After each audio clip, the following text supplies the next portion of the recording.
Shortly after taking off from Stockholm, the Scandinavian Airlines MD-81, which is carrying 129 passengers and crew, has severe engine issues. The pilots don't understand what's going on. They are unable to read their instruments due to the extreme engine vibrations. Then both engines abruptly stop working. Currently, Flight 751 is a 50-ton glider. Will the pilots overcome the terrifying prospect of having to make an emergency landing in the heavily wooded Swedish countryside, or will they be able to get their jet back to the airport? The pilots will now have to make snap judgments that will determine the truth of everyone on board. This is SAS Flight 751's narrative. On the evening of December 26, 1991, the weather at Stockholm's Arlanda airport was chilly and rainy, like most Nordic winters. After a smooth trip from Zurich, a McDonnell Douglas MD-81 operated by Scandinavian Airlines had just arrived at the gate. The engineers secured the aircraft for the night after the crew and passengers had safely evacuated. It would be reasonable to assume that nothing could go wrong with the airplane, as there would be nothing to happen to it for the next several hours until the morning's first flight. However, the first steps toward catastrophe had already been completed. The plane had been traveling at an altitude where the air temperature was a hopping 62 degrees Celsius below freezing for 2 hours on its voyage in from Zurich. In Fahrenheit, it is negative 80 degrees. The gasoline had been cooled to much below freezing temperatures throughout this time. The freezing of the gasoline was not the threat here. It seemed unlikely that it would occur until it was at least 47 degrees below zero. Instead, the weight of the fuel contained in commercial airplanes posed a problem. Large commercial airplanes don't really have fuel tanks as cars do in order to maximize the amount of room for fuel. Instead, the fuel is really kept in the wing's interior cavity. Wings. Since the fuel tanks are actually built into the wing's body, this is known as integral fuel storage. The fuel tank is like the skin of the wing. This meant that the supercool fuel chilled the wing's metal skin to a temperature far lower than the 0 degrees Celsius outdoors as the aircraft waited at the gate that night. If it weren't for the rain that was now pouring on the plane, this wouldn't be an issue at all. The rain persisted throughout the night. A layer of transparent ice formed on the wing's surface as a result of the water droplets freezing on the chilly surface. The drizzle became to rain and then to snow as the night wore on. The Scandinavian crew reported for duty early the next morning. 2 pilots and 6 flight attendants were present. The plane and its 123 occupants would go to Warsaw, Poland, and then continue on to Barcelona, Spain. Captain Stefan Rasmussen, 44, was in charge of the crew. Rasmussen had more than 8,000 flying hours and was a skilled pilot. Prior to joining SAS to fly commercially in 1979, he had begun his flight training in the Danish Air Force, flying F-104 starfighters. Despite having a wide range of expertise, the captain had only flown the MD-81 for a little under 600 hours. Ulf Sedermark, 34, who would serve as the first officer, joined him in the cockpit this morning. With just 76 hours on the aircraft and 3,000 hours of overall flying experience, Sedermark was a relative novice on the MD-81. This flight crew's relative inexperience may seem like a warning sign, but as we'll see in a moment, the training they had gotten from SAS was the true problem, not their inexperience. The ground staff started checking the wings, tailplane, and fuselage for snow and ice as the 123 passengers made their way to the aircraft during the crowded trip. It is impossible to overstate the impact of snow or ice on a wing's top surface. The air must flow smoothly across the top surface of a wing in order for it to operate properly. This fluid flow may be interrupted by even a little amount of snow or ice, which would prevent the plane from flying. Wing icing has been the cause of many deadly collisions, including one that I discussed on the channel. The MD-81's fuel tanks were built such that the lowest position in the tanks would collect any available gasoline.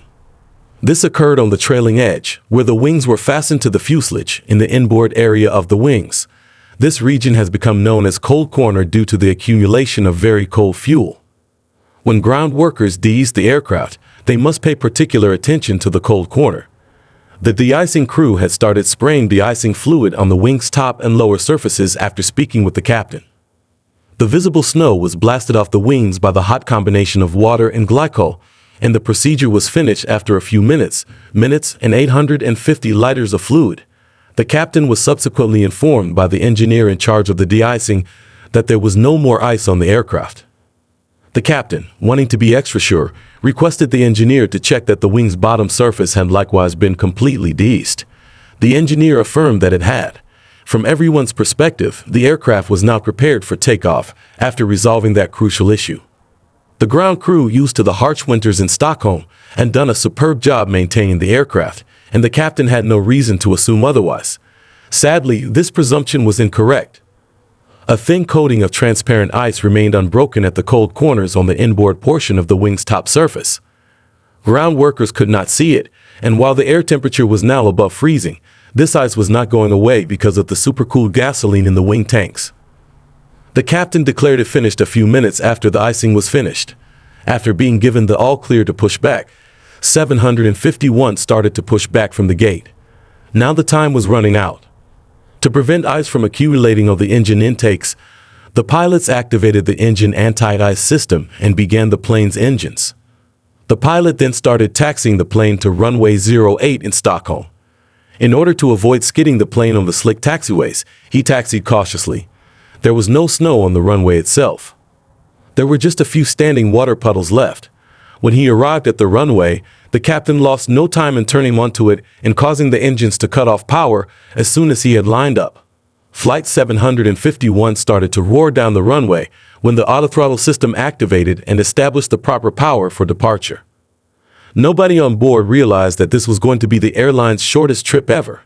The plane attained its takeoff speed in a matter of seconds. The plane's nose was raised into the air as Captain Rasmussen leaned back in his control column. The skin on the upper surface was compressed as the wings bent upwards as they started to support the weight of the aircraft. However, this caused the ice that was adhered to the wings to separate. Then it flew directly into the engines in reverse. The engine blades were warped and bent when the ice struck them. In a matter of seconds, the engine's airflow would become rough, leading to major issues. The pilots up in the cockpit had not yet noticed the damage. As the now damaged fan blades rotated inside the engine, they heard a low humming sound. Other than that, however, everything seemed normal. The first officer lifted the landing gear while the captain continued to climb the aircraft into the low-hanging clouds. However, the first significant indication of trouble appeared only 25 seconds after takeoff. The plane started to tremble with loud booms.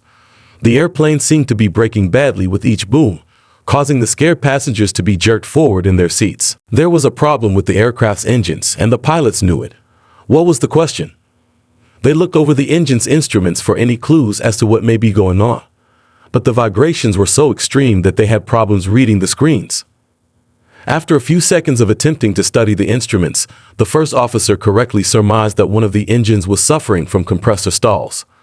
The airflow through the right-hand engine had been affected by the now deformed fan blades to the degree that it was now backfiring and creating sporadic losses of thrust. If the pilots didn't do anything immediately, these stalls would shred the insides of the engine to bits. And there is when a weird scenario of this trip comes into play. Pilots are routinely taught to cope with a compressor stall and the related engine surges during their 6-monthly simulator tests. The right reaction to a compressor stall is to lower the thrust on that engine manually until the compressor stall ceases. If there is no additional evidence of damage, the engine thrust may then be progressively raised so that as much power as possible can be extracted from it. However, oddly, SAS did not give training on engine surges, despite them not being completely unusual. Now, ascending out above Stockholm, the skipper was at a loss as to what to do. Despite how urgent the issue was, SAS had not included any memory drills for engine surges. This meant that as Flight 751 ascended with its right engine surging, the crew would first need to determine what was wrong, then locate the handbook that explained how to handle an engine surge, locate the correct checklist page, and do the necessary actions. The engine would have long ago killed itself before any such checklist could be completed. Therefore, the pilot simply did not have time for this. With little instruction, the captain restored power to the right-hand engine by doing what he thought was appropriate. Though it didn't go far enough, this was a positive move. He only decreased power by around 10% instead of restoring it enough to halt the surges, which was the proper course of action. This essentially had no impact, and the engine kept roaring. This was made worse by an issue that Manny is familiar with from the more recent 737 NAX crashes. The pilots were not informed of a system that potentially endangered them. The pilots were not aware that it was not SAS in this instance, but a mechanism known as automatic thrust restoration, or ATR. The plane's auto-throttle system included a function called ATR that would boost power on both engines to compensate for thrust loss when it detected a discrepancy in the thrust output between the two engines. Similar to SAS on the 737 MAX, this technology proved quite helpful in the circumstances for which it was intended. However, an increase in engine power was precisely what was required in the event of an engine surge. A surging engine only becomes worse as its power is increased. Importantly, the pilots were unaware of ATR. They had never heard of SAS existence. Therefore, the ATR silently pushed the throttle lever back up after the captain had pulled it back to try to lessen the vibrations. To have complete control over the engines, the pilots would have been better off disengaging the auto-throttle at this stage. However, the captain did not do this in the heat of the moment. The right-hand thrust lever steadily moved forward, almost reaching its original high thrust setting, but neither pilot noticed. The right engine was becoming more and more damaged. It would soon be giving out no push at all. Air traffic control was not yet aware of the aircraft's predicament.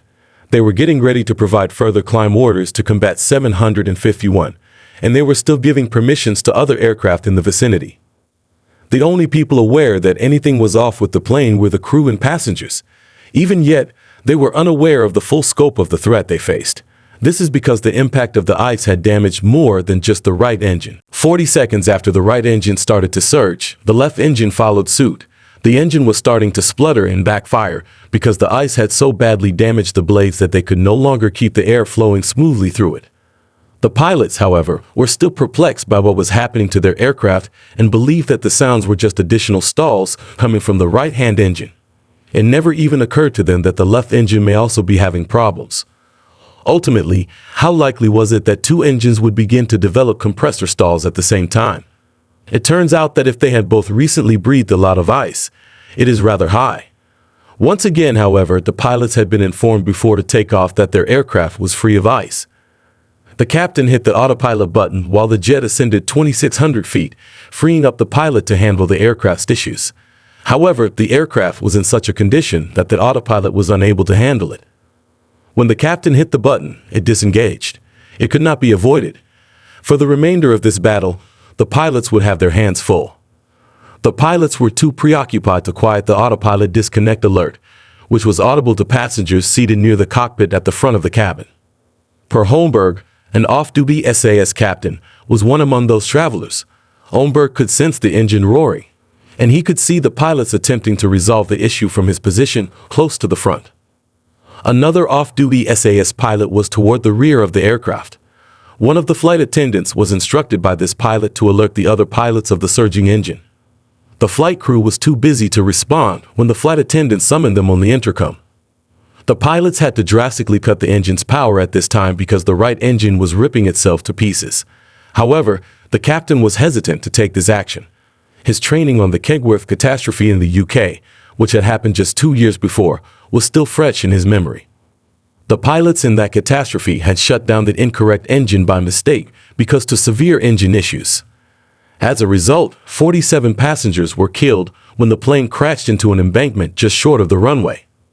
Captain Rasmussen has learned not to make snap decisions because of the disaster. He reasoned that taking his time to diagnose the problem would be vastly preferable than making a hasty but incorrect diagnosis that would endanger the plane and its occupants. Thus, he maintained the right-hand engine's high thrust setting, and it kept breaking down. However, the important fact that each pilot was aware of was that the surge was not limited to a single engine. Now, both engines were roaring.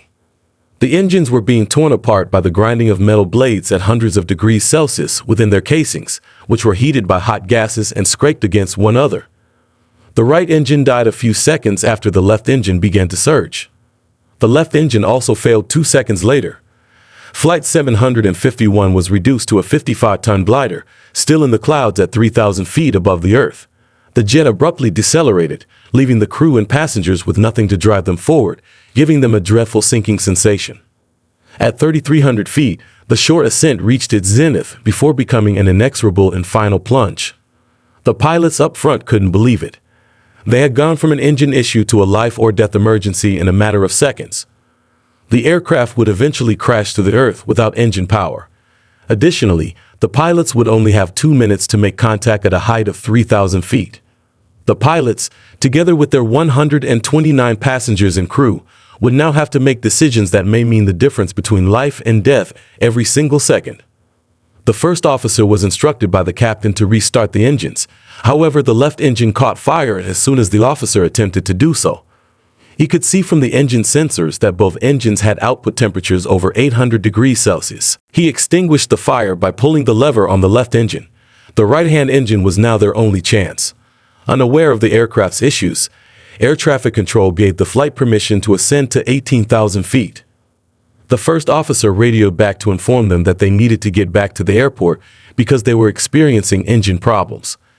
Per Holmberg, an off-duty SAS captain near the front of the cabin, was acutely aware of what had just transpired.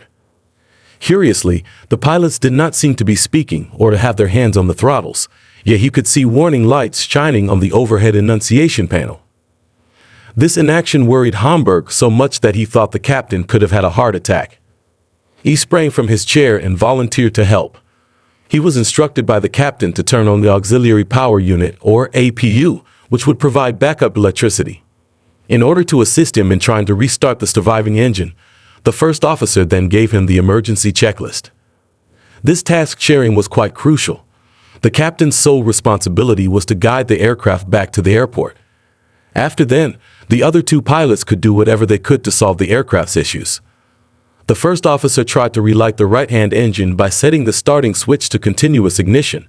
However, it was useless since the engine was irreparably ruined. Additionally, it would be impossible to restart the left engine since the fire extinguisher had already been released into it. It was starting to seem as if they would always be gliders.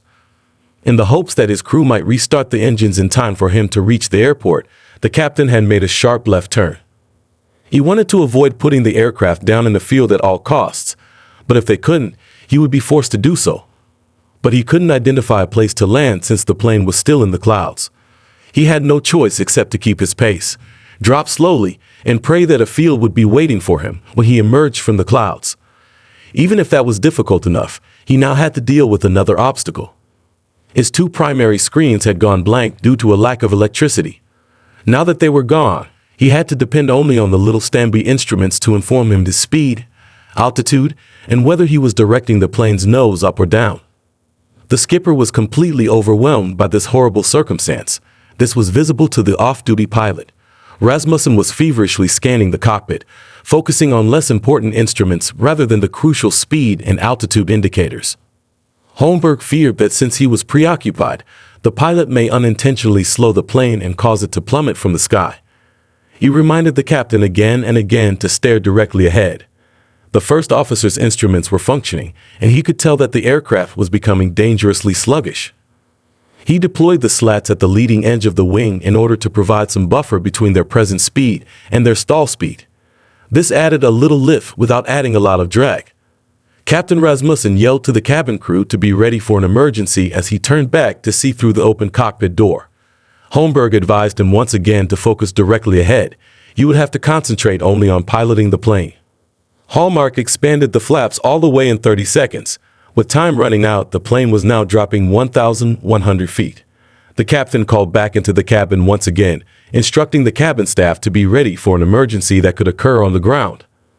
The flight attendant started instructing the passengers to brace when Hallmark reiterated this directive back to the cabin. The 3 pilots realized that they had little hope of getting back to the airfield at their low altitude. They had just a few seconds to locate an obstacle-free landing area. In the heavily wooded region around Stockholm, this is not an easy undertaking. At last, Flight 751 emerged from the clouds. Now the team knew exactly what they could do. A little field in front of them was their only choice. In order to avoid residences, the captain steered slightly to the right and headed for it. The passengers were urged to prepare for impact by the cabin staff. There were now just seconds left for the pilots to make any last-minute changes. They had to decide whether to wait until they were nearer the ground or to drop the landing gear right away. They may not be able to glide past the woodland if they did it now, since they would increase the aircraft's drag. However, the landing gear may not have locked into position by the time the jet touched down if they delayed its extension for too long. The pilots chose to wait for the time being. Hallmark had lowered the flaps to 40 degrees, the lowest possible position. In addition to producing a lot of lift, this also caused drag, which decreased the plane's gliding distance when it was time to pass the trees. At the same time, a slow aircraft was far better to reduce the impact forces. The team was aware that each of these little choices would influence the final result. In an effort to extract as much distance out of the glide as possible, Captain Rasmussen carefully adjusted the controls. Hallmark, who was seated behind him, advised him to keep to his right and shoot toward the forest instead of the homes that were nearer. As the plane soared above the snow-covered trees below, it was uncannily on board. The pilots were warned by the ground proximity warning system that their landing gear remained locked down as the aircraft descended. Eventually, the first officer proposed that they lower the landing gear. It seemed unlikely that these would be helpful in enabling the airplane to roll to a halt. Although they would most certainly be destroyed upon impact, they would at least lessen the hit stress, protecting the fuselage and therefore the passenger compartment from the most severe damage. First Officer C. Darmark dropped the gear when Homburg decided that this was the appropriate moment. The pilots were warned of the approaching collision with the ground by the ground proximity warning system. The first officer radioed air traffic control with seconds remaining, stating that the Stockholm Scandinavian 751 was now colliding with the ground. Homburg had no time to fasten his seatbelt in the passenger compartment, but he also knew that if he remained standing in the cockpit, he would not survive the crash. Bracing himself against the front cabin wall, he dashed back out the cockpit door. The aircraft tore off its right-hand wing as it sank into the thick pine forest. Then it crashed into the freezing, rock-hard earth. Over 100 meters, the fuselage skidded over the snow-covered field after breaking into 3 pieces. At last there was complete quiet. The aircraft had come to a complete stop. Amazingly, everyone on board survived the incident, despite the fact that 8 passengers suffered significant injuries. Numerous passengers even managed to get out of the aircraft entirely unscathed. Following the disaster, Sweden's Board of Disaster Investigation set out to ascertain why the Battle 751 had gone so severely wrong and to ensure that a similar catastrophe would never happen again. They concluded that SAS's insufficient protocols for making sure there was no clear ice on the wings before to departure were the primary cause of the mishap. They also came to the conclusion that the pilots' ignorance of the automatic thrust restoration system and their lack of training in recognizing and removing engine surges were factors in the disaster. The engines probably wouldn't have failed, and they could have made it back to the airport safely if the pilots had been aware of how to handle the compressor stall and had followed these procedures appropriately. Following this study, the board suggested that those in charge of de-icing an aircraft be given comprehensive guidelines and protocols to guarantee that the aircraft wouldn't take off with any clear ice on the top wing. It also made clear that the pilots should be able to switch off the ATR, which took the pilots of Flight 751 by surprise and had a part in the loss of both engines. It also addressed the oddity of SAS pilots not having received training on how to handle an engine surge. The study team came to the conclusion that the engine surge technique has to be ingrained in the mind and rehearsed often in the simulator. Despite the fact that ice still poses a significant risk to commercial aircraft, this occurrence has not occurred in over 30 years due to safety advancements. Thanks for watching. If you found this video helpful, please like and subscribe. Stay safe and see you in the next one.